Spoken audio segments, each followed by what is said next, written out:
When I made up the list of lectures for Philosophical Research Society, I said to myself, well, what would I like to talk about? Now, that's not the right way to approach a subject. It should be, what should the audience prefer, be interested in? But I decided, no, I haven't really had too many opportunities to talk about the subjects that I have chosen. Therefore, I thought it would be an excellent way for me to reflect on the things that most interest me. And therefore, among all the topics, this is the, as it were, the highest, the most profound. And certainly the not only most profound, but the highest concept in philosophy. Religion, life of the spirit.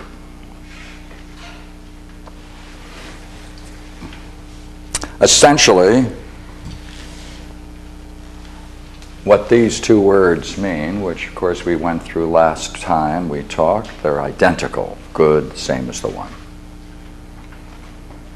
The good is that which all things desire. Any desire is for something that is regarded as good. The ultimate expression of that highest desire is the good. Big use of the word the. Everything in this room that you distinguish it as one. We went through a kind of dialectic last time to show that the ideas that you use to identify the one can be exchanged for the other, and therefore there's an equivalence between the two. Now, this week we thought it would be worthwhile to talk about that very interesting philosopher, Plotinus. Now, we're in the 3rd century A.D. Plotinus lived in Rome. Only after he was 40 years of age, he traveled to Rome. He was an Egyptian. The portraits of him, the sculpting of him, clearly show facial features of an Ethiopian Egyptian. I have an excellent book, translation, which, by the way, never mentions his origins, but just picks up the fact that he moved to Rome when he was 40 and says nothing at all about his birthplace or his origin or his racial origin either. So that's unfortunate, but we can make up for it. He's part of that strange tradition which the work Black Athena covers about the African roots, the Afro-Egyptian roots of the classic Hellenic culture. Now, what is it that Plotinus did? First, let me give you the architecture, which at this point you're familiar with. The highest expression is the one or the good.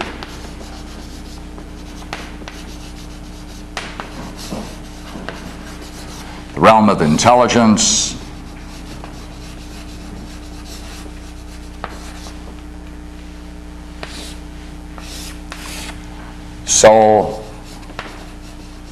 Soul and body.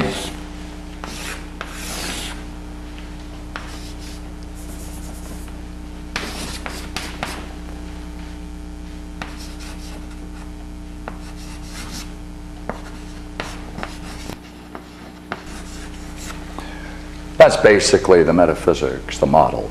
Right? The one, good. Intelligence, sometimes called being, intelligence, being, vitality.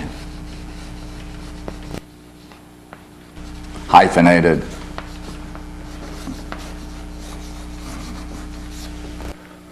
Soul, world soul. Soul and body. Now, what does this really mean? Let's take it this way. Here, of course, we have a figure already drawn on the board, but I'll draw my own. All right? And what this really is showing is that what we experience in the realm of experience, we can identify with what is seen through the senses.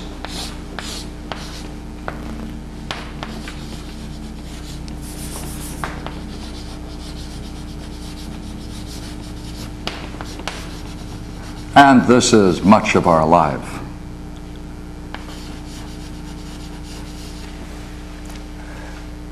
And then from identifying with the objects of the senses, we also reflect on them, and we reflect on that, and then we have a set of ideas that we use to talk about the impressions we gain from the external world.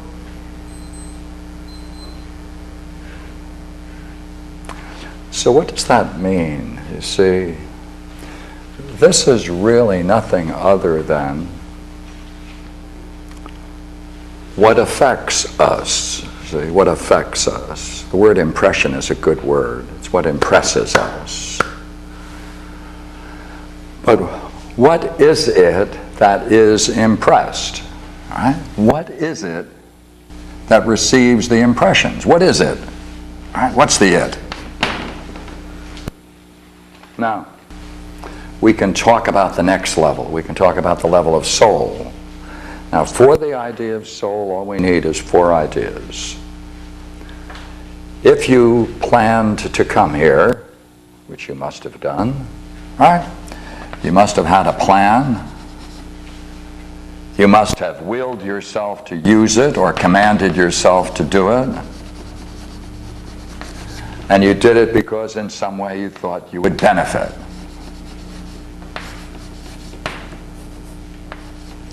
Now, what is it that does this? What is it that wills, that commands, that plans, that seeks a benefit? What is it? Now, one more thing we need to this idea of soul, and that is, whatever it is, it brings with it life. and it unifies. It unifies the sense experience. It unifies a set of ideas into intelligible statements. It presents us with the results of it. Therefore, it does these 4 things, and it brings with it life, and it unifies its experiences.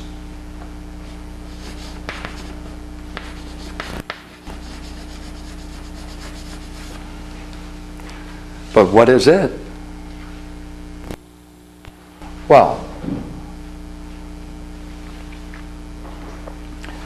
we can talk a good deal about the soul now, since we mean by it these 4 things that brings along with it the power of life, and it's unifying, it unifies our experiences, or what experiences. But what is it is elusive. What is it? Right? So you see, if it wills, what is it that wills? If it commands, what is it that commands? What is it that does all of this?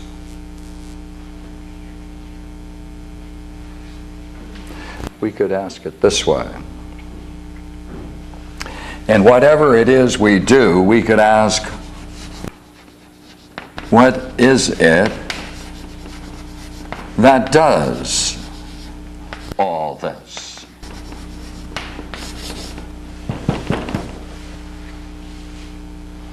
We're still in pursuit of the it.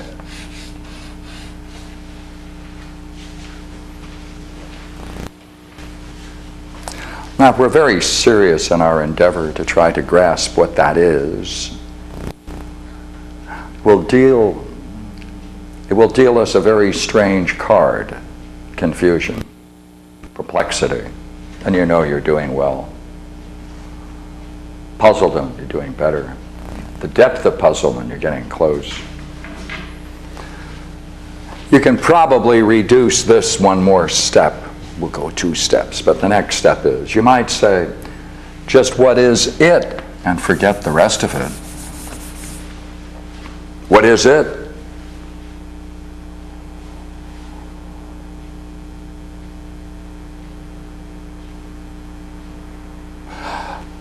Buddhists have a very nice variation of this. What is it that is seeing and hearing at this very moment? What is it right now that's seeing and hearing? Right? I'm seeing. There's something seeing. There's something hearing. What is it that's doing that? What is it? Can we find out what it is?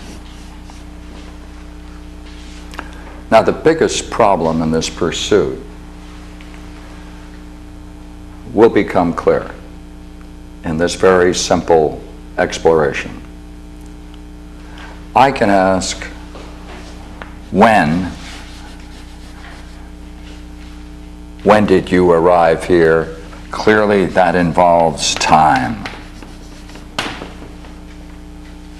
Where are you? Location.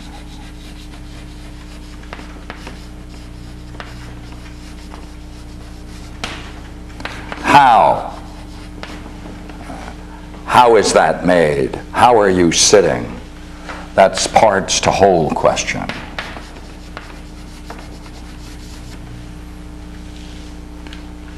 Who are you sitting there? Oh, do you want a name? Or do you want to know what's being named?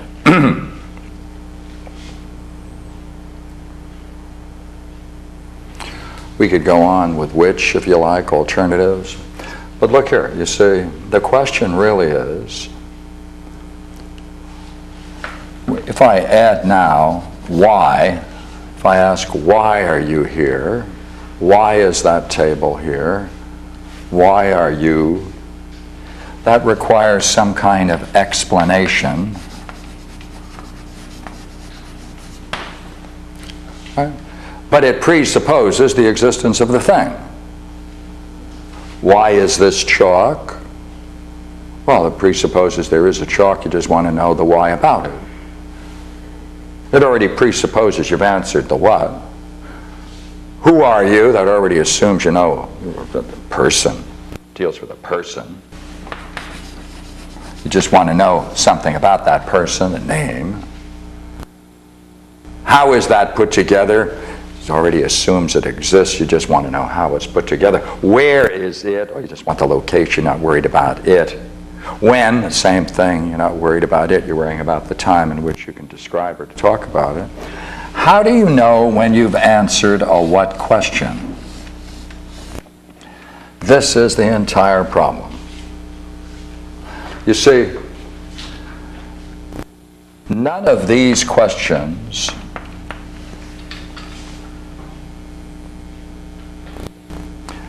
is in any way separated from a what.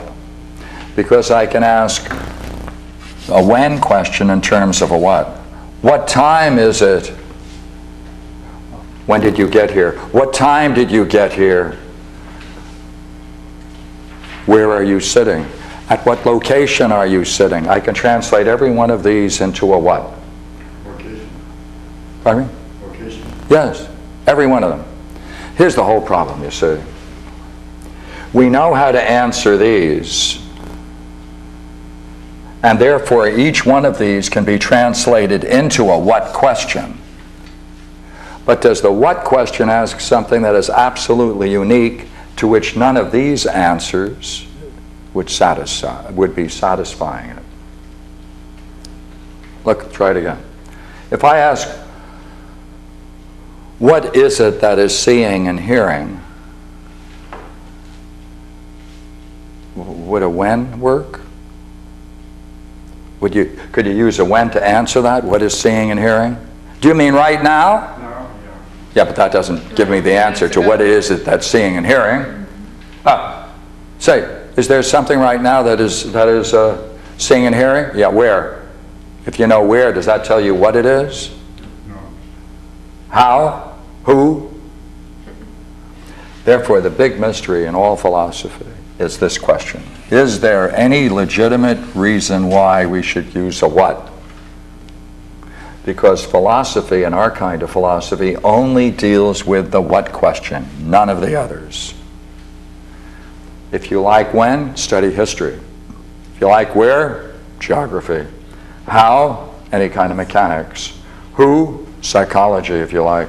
Why, causation. Reason. What? So, what is it that wills, that commands, that plans, that benefits?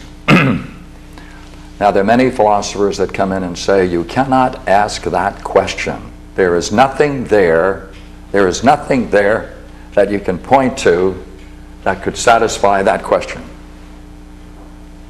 And in a way, they're right. There is no thing there. There's no thing. There's no box inside of me. There's no pink box inside of you that you can say, that's me. Because someone would ask, pardon me, did something notice that green box that you called you? And we would be left with the same riddle. Good heavens, there must be something watching that. We can't be the thing that's watched. Now let's go a step further then. If you're pushing this question then, steadfast, moving forward into the what, oblivious to everything else, focused entirely on that question, then slowly all of the answers that you try out fail. They come up repeatedly, they fail. Finally, thank goodness, the mind loses interest in failures and they no longer come up.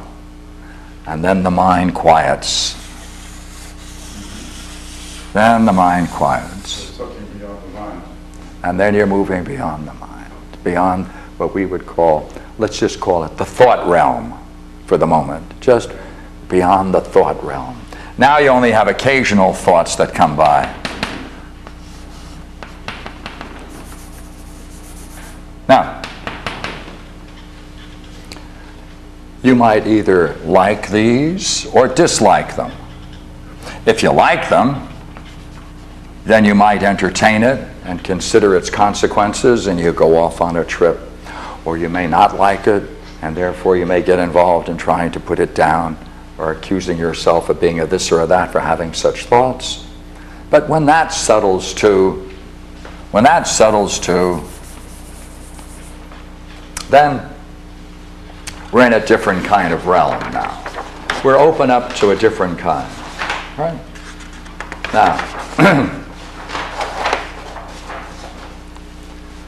Now, you see, if it now stays in this way, quiet, unwavering, then something interesting happens. There's a kind of luminosity that emerges. There's a luminosity that naturally emerges. This is capable of profoundly expanding itself in all directions. This is a luminous, radiant, pure light.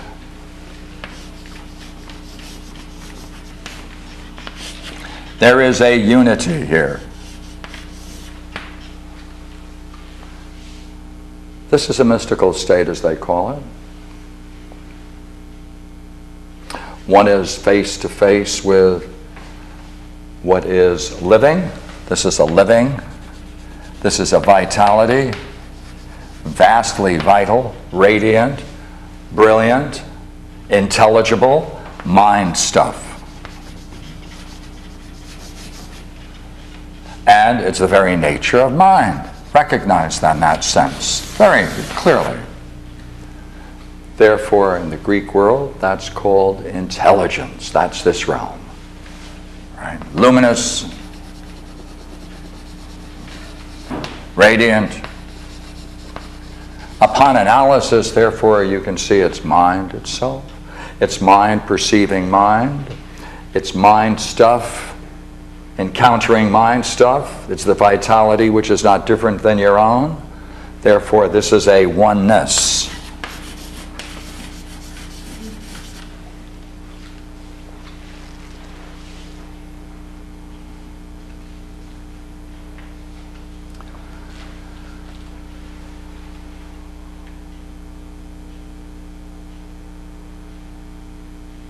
We talked about this. This, of course, is in the 11th chapter of the Bhagavad Gita, Ishvara.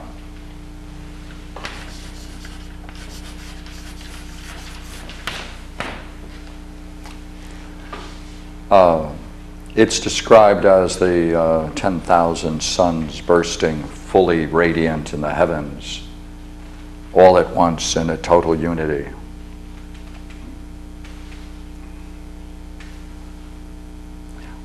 Now, if you can, here's where we're moving now.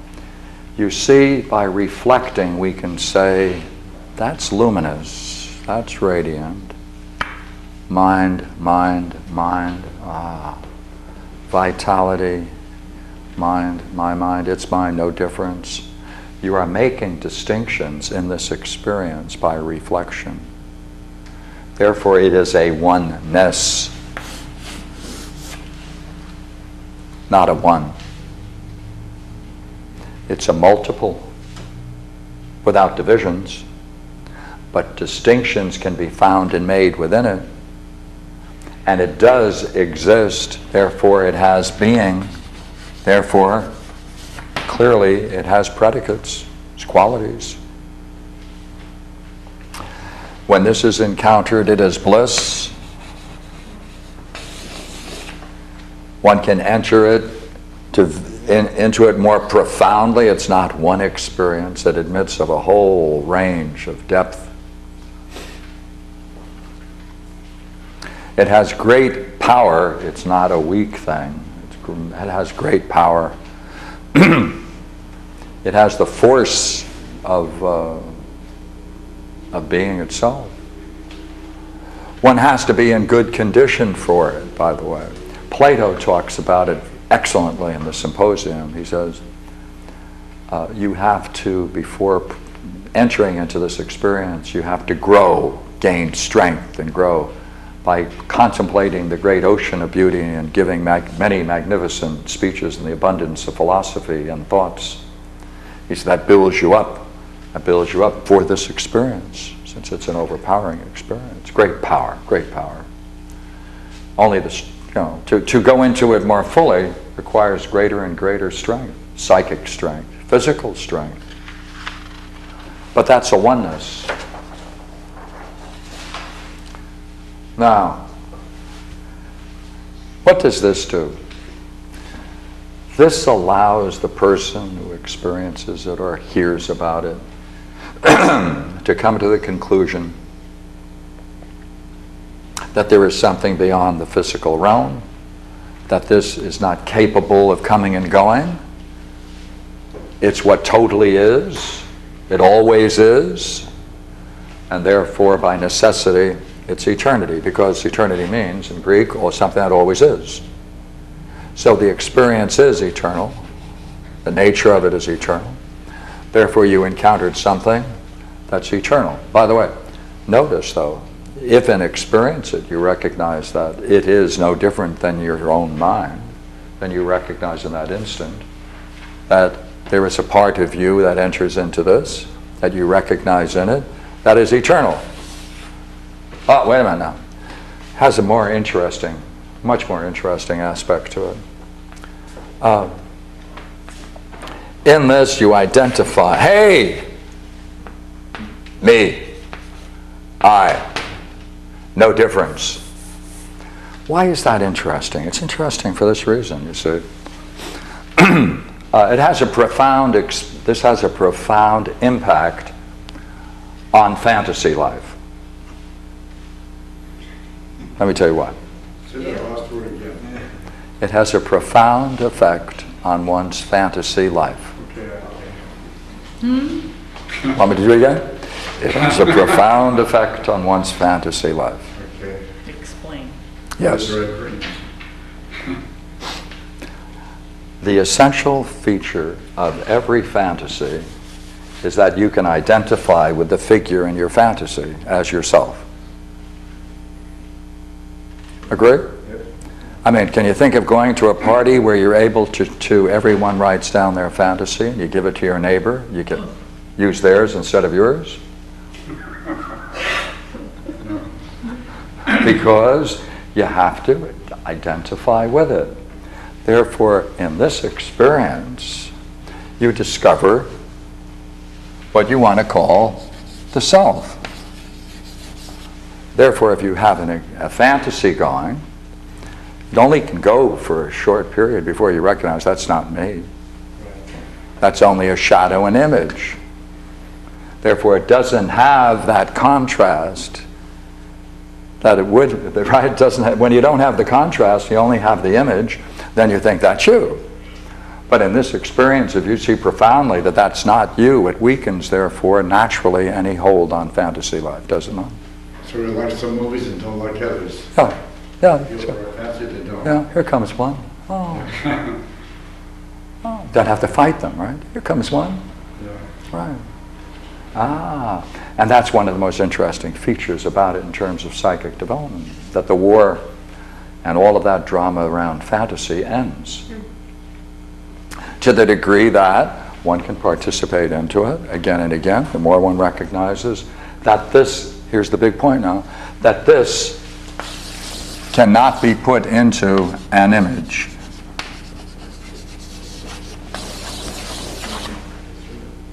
Therefore, no fantasy. There's your fantasy. I mean, boy, like, bingo to spot it. It can only go bang over. Now, why isn't this enough? Why isn't this enough? You see, in many systems, this is enough. This is the highest realm. No. For the Neoplatonic and the Neoplatonic tradition, this is magnificent. It's heralded as one of the most important things to experience. But what makes the Hellenic system different than any other system is that they want to bring people, look, through each stage. Through each stage. Now, there are some systems like Buddhism, certain kinds of Buddhism, Zen Buddhism, where the goal is to skip this.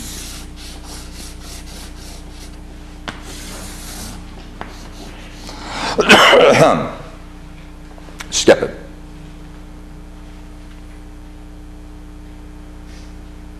Now, there's a great advantage to skipping it, obviously, because then you may then experience something in one way more profound without having to go through this. The difference, though, by going through it, is that it has a profound effect on one's understanding. And we just gave an example of that in fantasy life. You see, when one explores this kind of experience and the conditions for it, you have to be prepared for it. You have to be prepared and able to receive it. You have to become in harmony with it. That means, correspondingly, you have to go through something to appreciate it. This is an experience of the highest kind of beauty. Therefore, any system of that all that considers the luminosity significant, to the degree that it considers it significant, to that degree it has to consider beauty as the cornerstone of its system. It is not possible to have this experience and conceive of anything being more beautiful than that. It is impossible to experience anything higher than that when you are in that. It's impossible to be able to experience that and think that life is worth living if, by the way, you could trade further penetration into that at the cost of your life, you'd gladly do it. Because it is overwhelmingly beautiful, significant, and profound. And it's you on the highest level, the self. Now,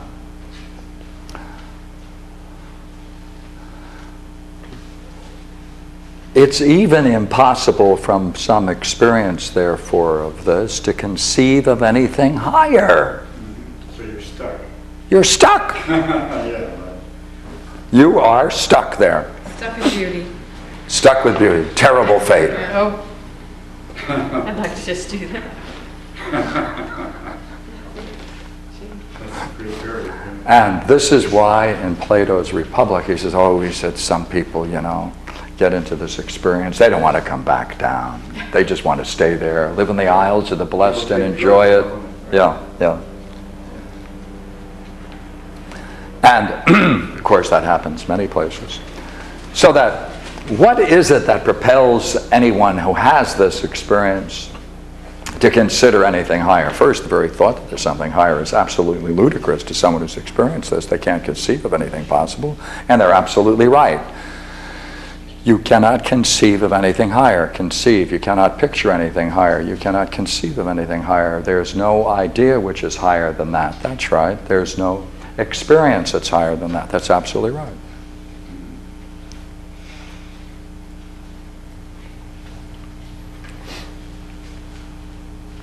It seems absolutely amazing, and had in my own world, my own life, practically absolutely astonishing that someone who, having experienced this, could hypothesize something greater. I mean, it's only as if if someone landed here and then came down here, that would be easy to see. But to proceed upward, that's really quite astonishing in terms of human experience. That's astonishing. But there is something about that experience, you see, and it comes out in one very interesting thing. And there's a sadness connected with all of this. And that's why the language for this is the language of love. Has to be the language of love. There's a sadness when you separate from the object of beauty. There's necessarily a sadness. You can gain a communion with the object of your love. You can gain it in the most perfect way. But there's going to be a withdrawal at some point. There's always a separation no matter what. You can't be that perfect. Well, also death is going to come. Even if you the only way to go out is both of you go out holding hands if you have a romantic love like that, right? But there must be then a coming down, a separation, and therefore implicit in this is a sadness, a profound sadness that enters in. It's terribly sad, and it's because of that the person who experiences it begins to think, wait a minute, there could be, perhaps, maybe, and the only way out of it is to recognize that if there is something greater, it can't be an experience. Can't be an experience. Because experience is temporal, it is. No, has a beginning, middle, and end. So therefore, if this person goes along and stumbles across someone who says, yeah, well, that was pretty good, had a beginning, middle, and end. Yeah. Ever try to get things that don't have beginning, middle, and end? What? Everything has a beginning, middle, and end. No.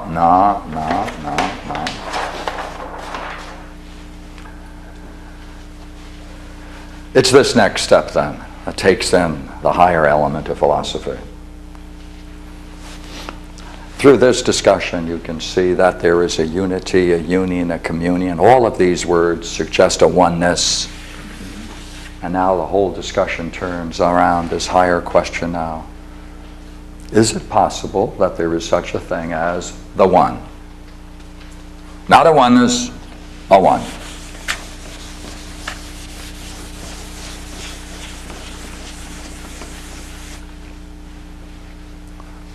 Now, I don't know whether this is altogether true, but I've come to it. I think the only people who can reach the idea of the one are people who have a language capable of representing it. because it's by the intellect using one's intelligence that we can then say, sir, in that experience of oneness, as beatific as it was, doesn't oneness presuppose one? Yeah, but it may only be an idea. Well, it does presuppose a one. Yeah. Therefore, the intelligence can now turn on the difference between one and oneness, oneness, union, unity, communion, and ask a very, very difficult question. And it's the one that is most difficult for people involved in experiences of beauty to face.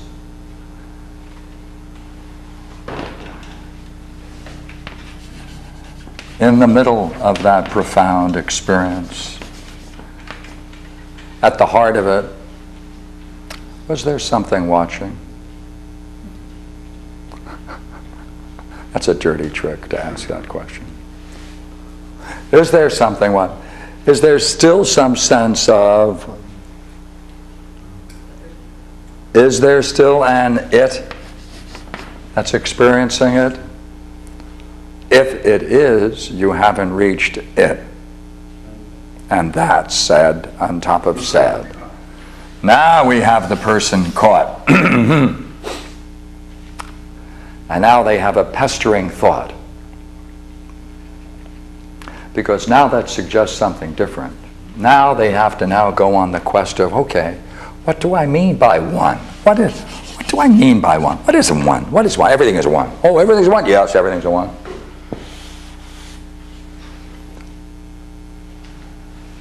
Right. Watch is a one. Coffee is a one. This is a one. Functions is a one. Everything's a one. Well, through this, can we not talk about a particular body, my body being a one? Talk about soul being a one. I can talk certainly about that luminous radiant experience as one. In other words, I can talk about one throughout this whole structure in different ways.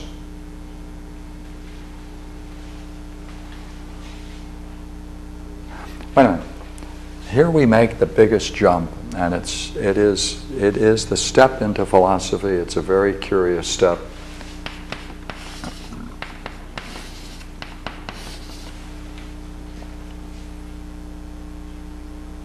If there are things like trees or cats and dogs and people and you and I,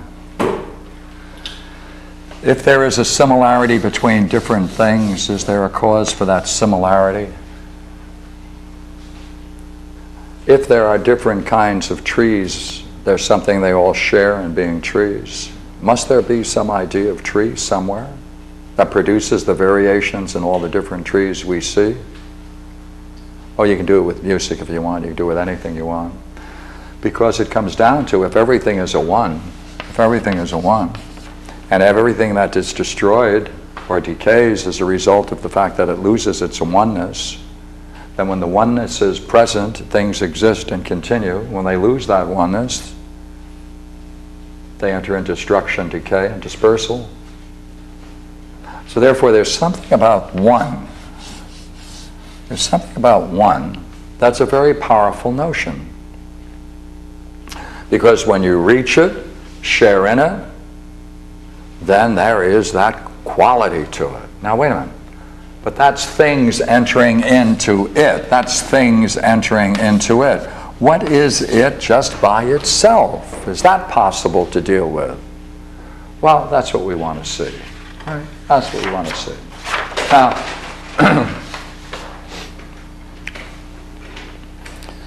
for Plotinus, and he's a beautiful writer, he says, by such reflections, whatever it is you experience, you must simply say, that's not it. Whatever you experience has a beginning, middle, and end, has a definable part, has a structure, has many things, but you're not close to what is it that's experiencing it. So therefore, you can't identify with anything. You don't want to identify anything. You want to let things be the way they are. Pull back from it. Not even pull back from it. You don't even need that. It's not it. And so, the way he talks about it, however it is, he says we have to reach the point where we renounce everything else. Renounce everything. And then simply rest in it alone. All we need is the impulse, the desire to be free of anything other than it. And this is the great moment which is, I think, captured most beautifully by saying you have to drop it all. You have to drop it. Just drop it. There isn't any technique. There isn't any yoga. There isn't any preparation. You can't anticipate it. It's just dropping it. And when that's possible, what happens? You're there. It's free. So to embrace the real object of its love with its entire being, that no part of it does not touch the one, that's the goal. Notice the language again. The language is a language of love. It's the only language capable of really understanding philosophy. See? So to embrace the real object, right? To embrace the real object of its love with its entire being, such that no part of it does not touch the one, it's the one. Notice the language.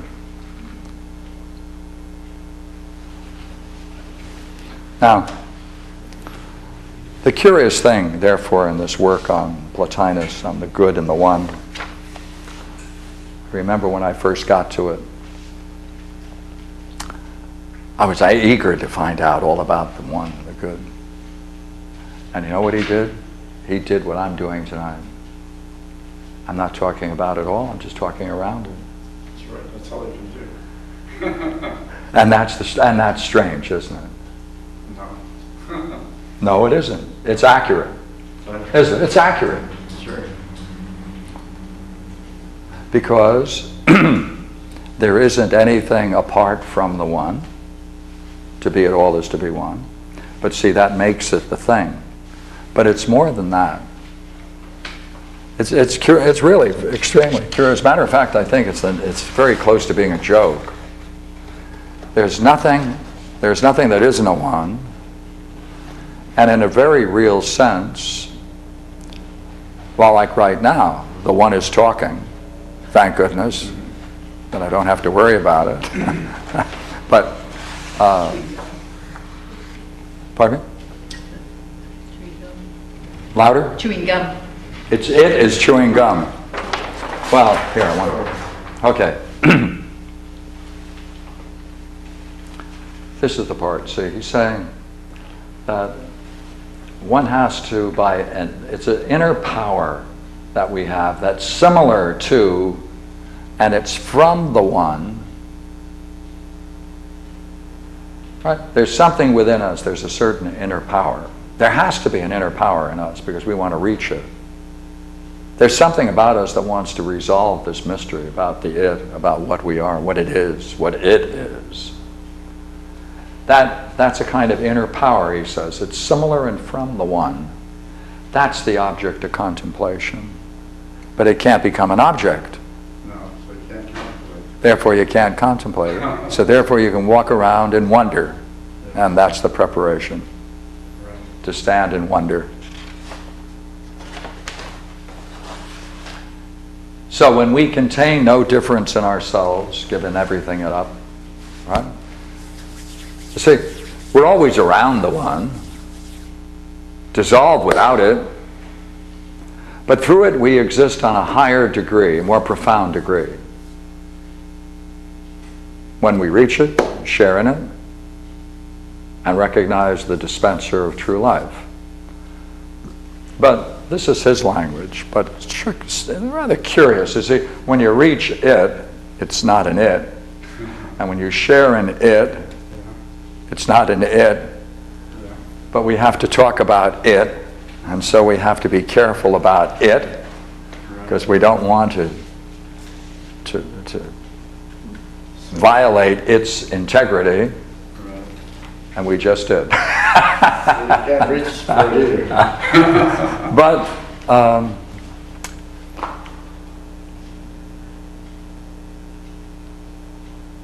what it's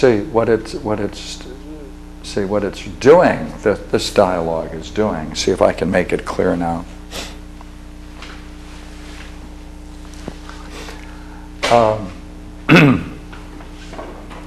This whole thing that we're doing assumes that there is a subject, the I, or the self, that can identify with it, or the one,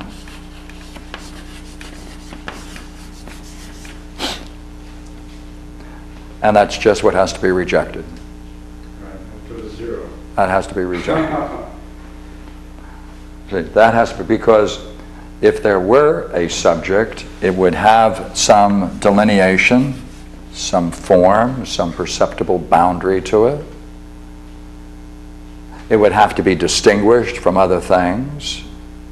And if so, it ain't going to be the it or the one.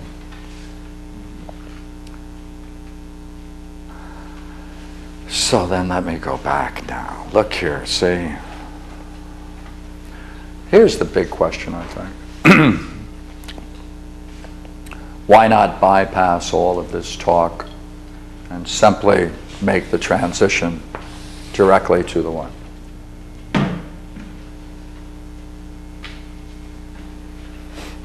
Therefore, end all distinctions. But you see, he's ending all distinctions too. You see, this is using the mind to persuade the mind that it's not at war or in some ridiculous reality. Because he says very clearly, when we contain no difference, or what I would say, when we're no longer attached to any difference, then without difference, we know what is. Now, that's negative. When we contain no difference, that's negative. That's not any different than what a Buddhist would be saying when he says, stamp out everything in your mind. When he depreciates the mind, only he's doing it negatively. Reason and understanding shows how you can understand why you have to go beyond it. And therefore you're not at war with understanding, and you're not at you are not in opposition or at variance with your own mind or intellect. Right. The Buddhists talk about annihilating thoughts. Yeah. Much like a double-edged sword, chopping the thoughts, Yeah. killing the thoughts. Very, yeah, it's a warhawk image. Yasutani says the mind, thoughts are the sickness of the mind. And this is saying, oh, sure, but you don't have to knock it down so much. You can understand, you can go through understanding and put things in its place so that you are then bringing yourself harmoniously up through this. Because the problem... That's the dropping away then. Yeah, Dropping it. yeah. It's like a process of dropping it. Or understanding its particular role and how it functions, and it doesn't have to be other than what it is. And when that takes place, you're not at war with yourself.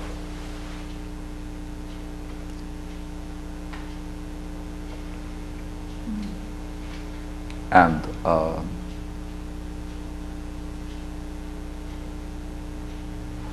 see, because especially in the, if anyone was to be really consistent about it, they wouldn't even deny intellect, because that's using words.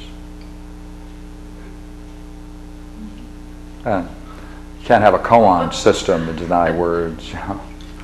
Yeah, that's true. You can't give lectures and Gyokusans and all of those things, and deny the use of the mind. So that this is a harmonious way of blending. And this is the Platonic, Neoplatonic tradition.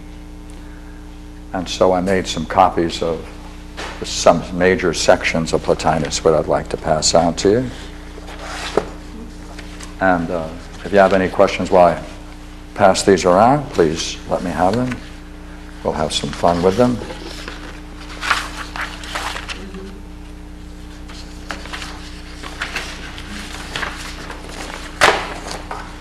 Where are these quotes from that you're using? These are all from the Essential Plotinus of O'Brien's translation.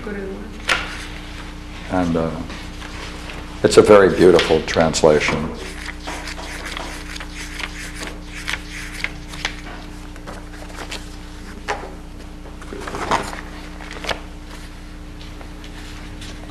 This is a complete set. And you can take one and pass this around. And take one more and pass that around. No, she already has a set. Thank you. Oh, she has a Last set. one. Should have 3 pieces of paper when you're Okay. finished. The colors are the result of a Xerox machine. The material is the same.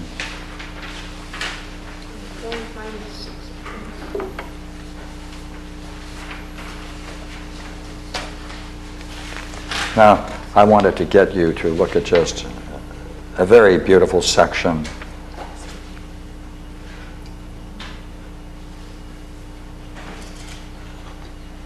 Three pages? Yes, yes.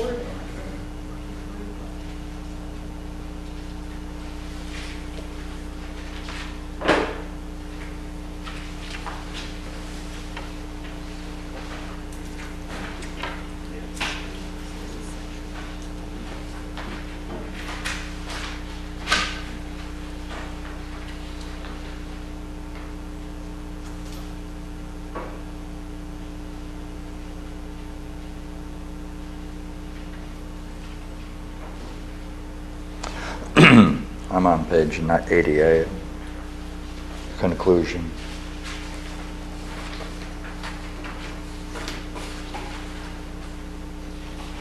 Now, he's talking about this state, the transition from the pure light of being to the one. Now, the realm of intelligence is said to be an image of the one. Now, if you look upon yourself in this state, you find yourself an image of the one. If you rise beyond yourself, an image rising to its model, you have reached the goal of your journey. When you fall from this vision, you will, by arousing the virtue that is within yourself and by remembering the perfection that you possess, retain your likeness and through virtue rise to the intelligence and through wisdom to the one. Such is the life of the divinity and the divine, blessed men. Detachment from all things here below, scorn of all earthly pleasures. The flight of the lone to the alone. And that's his famous quote, the flight of the lone to the alone.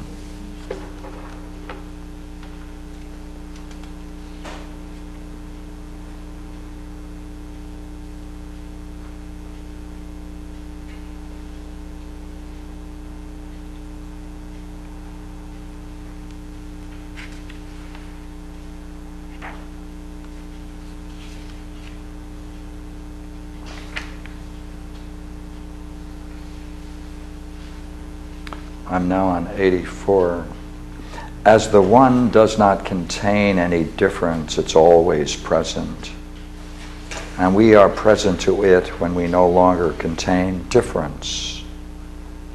The one does not aspire to us, to move around us. We aspire to it, to move around it. Actually, we always move around it, but we do not always look. We are like a chorus grouped about a conductor who allow their attention to be distracted by the audience. If, however, they were to turn towards their conductor, they would sing as they should. and would really be with him. We are always around the one. If we were not, we would dissolve and cease to exist. Yet our gaze does not remain fixed upon the one. When we look at it, we then attain the end of our desires and find rest.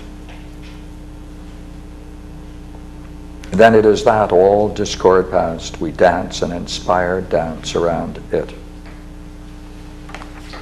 Wow. That's my contribution. That's a passive Shiva. He is an absolutely beautiful writer. The beauty that this man is able to put, and the way he can express himself about the most profound of subjects, places him way up above most philosophers in the history of philosophy, into the truly greats.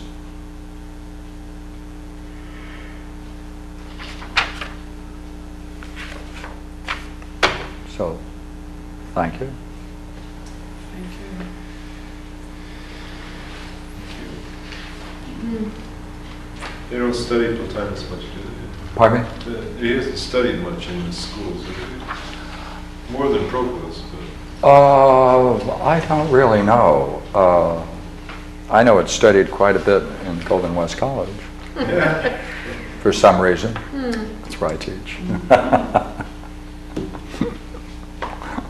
No. This is the kind of literature that is as profound as it is beautiful, as Yeah. inspiring, Beautiful to read. as it is capable of moving the soul of men to something higher. It's the kind of thing our society needs. It always needs it. And we live in an age now when all of this is being published and it's available to us. There was a time when this was closed, you couldn't get into it. Now it's all out. Paperbacks. This volume, which I took it from, beautiful edition, paperback. There's also a 6-volume work out now, just translated from the Loeb Library. The last volume's just been translated. And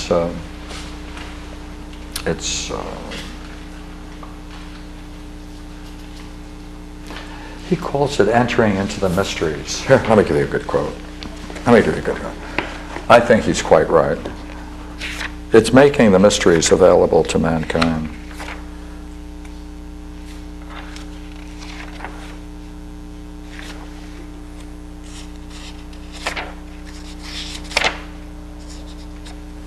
(11) on page 87.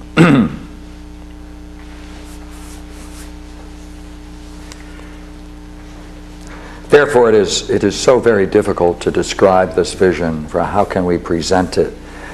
How can we present as different from us what seemed while we were contemplating it no other than ourselves, but perfect at oneness with us? This doubtless is what is back of the injunction of the mystery religions, which prohibit revelation of the uninitiated. The divine is not expressible, so the initiate is forbidden to speak of it to anyone who has not been fortunate enough to have beheld it himself. The vision, in any case, did not imply duality. The man who saw was identical with what he saw. Hence, he did not see it, but rather was one with it. If only he could preserve the memory of what it was, while thus absorbed into the one, he could possess within himself an image of what it was. In that state he attained unity, nothing within him or without affecting diversity. When he made his ascent, there was within him no disturbance, no anger, emotion, desire, reason, or thought. Actually, he was no longer himself, but swept away and filled with the divine. Still, solitary, at rest, not turning to this side or even towards himself. Utter rest. Actually, so to say, become rest itself.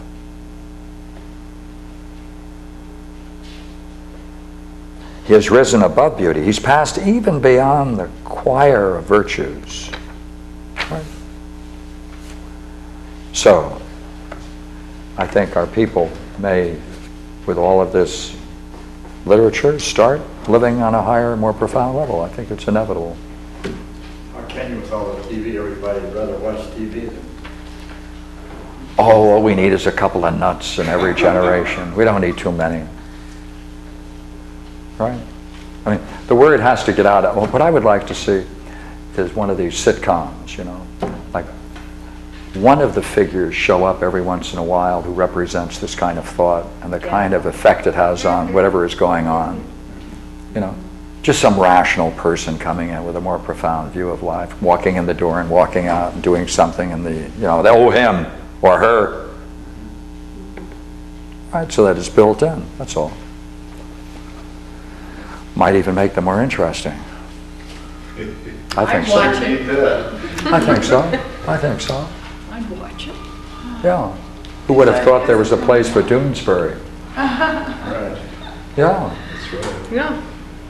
These ideas are coming out. I saw the movie Powder over the weekend. Have you seen that? No. It's about this person whose mother was struck by lightning when she was pregnant with him. And after he's born, it turns out that he has just incredible intelligence off the scale, and he can read others' thoughts, and he understands that that we're not separate. And he's asked, well, what do you see when you look at other people? And he said, well, they think they're separate, but they're not. They have something up here that makes them feel like they're separate. And he could understand, what they were thinking. It was someplace where they shot a deer. Someone was hunting, and he put his hand on the deer as it was dying, and then he put his other hand and held the man who had shot it. And so the other man, he was feeling everything the deer was feeling, and so then the other man who had shot it could also feel everything that the deer was feeling in its death agonies. And so he went home. The man who had shot the deer went home and, of course, got rid of all his guns and would never shoot again because he could feel the agony of the other. So these kinds of things are coming out. Isn't it? It's a beautiful movie. I recommend it. When you compare them against the movies in my life, my early life, half of them, even at the time, weren't worth going to see. Stylized Hollywood stars, the stories were always stylized, predictable. Had nothing in them, really, for me. The Razor's Edge, where the character in there in the book itself read Plotinus. It wasn't really captured in the film. No. Right. That's right. And actually, they did a remake of it too, and it wasn't captured in that one either. So. Yeah. Matter of fact, in the end of that Razor's Edge, the last chapter has a beautiful summary of Hindu philosophy. This quote in here, the flight of the lone to the alone, is in. Pardon me? That quote, the flight of the lone to the alone, Yes. Is in the Razor's Edge. Right. In the book. In the book, Yeah. but not in the movie. Yeah. Oh yeah, I think this is quite an interesting age. It's really, I mean, this is like within 100 miles of where we're sitting. I'm sure we can find any number of people who claim all kinds of psychic energies floating around them, insight, states of mind, spirituality. And among all of them, there are likely to be a couple of genuine ones. You can even get something from a fool. The fool is a zero into tarot cards. Yes. Yeah. If you're lucky enough. But after you go from the loan to the loan, then you still have to come back to the marketplace. Well, you see, what's going to happen, you see, if you just want last thought on that, is that through philosophy, through this kind of philosophy, it re-emphasizes in a dramatic way the whole subject of beauty and the natural need for a language that can express it, and that language is the language of beauty and love. that gives back a vitality and an integrity to language. Cuts through all relativity. And that's so important for any culture that's going to live, create.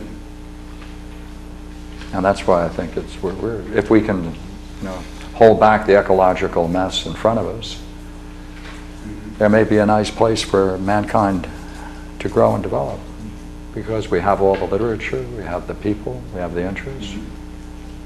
But what were you saying about the language of love? Language of love is the language that is used to explore this realm. Oh, okay. And you say that then Brings cuts back. through relativity? Doesn't it? Using that language, yes. Yeah. Because it has all those ideas of union and Yeah. And it talks about that being oneness. there has to be an integrity, to the language. And of course, the whole issue among many people is whether or not it's rhetoric. That is empty rhetoric, not just skillful use of language. Well, our language seems to be losing its integrity. I mean, we get so caught up into different, what do you call it, different idioms. Yes. Sometimes the words lose their meaning. Yes, that's true. But a good dose of Plotinus will bring it back. Thank you. Thank you. Thank you. Thank you.